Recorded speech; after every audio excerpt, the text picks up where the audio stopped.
ตั้งมาทำให้มันดอนบางคนก็แดงเป็นบอนไว้หน้า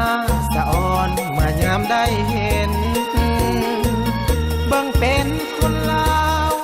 แก้มขาวขาวนอนเนื้อเย็น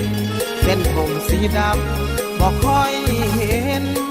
นึกว่าเป็นคนต่างแดนผมดำน้องย้อมสีทองแบบเมืองนอกเบิ่งแล้วก็งามอยู่ดอกแต่มันนอกตำลาบ้านเฮายามน้องเบ้าจ้าก็เป็นภาษาแบบลาวน้องอย่าไปหลงมัวเมาเหมือนเจ้าสาวอ้ายหนุ่มผมทองมีดของลาวเก้าผมเบียงแพงเคยมีมาตั้งแต่น้องอย่าไปแห่สังคมบ้านเขาเรื่องฮีด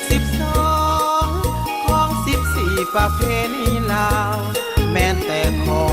งกินกับข้าวยังมีลาบข้าวบนป่าดุกนาผมดำอายยองว่างาม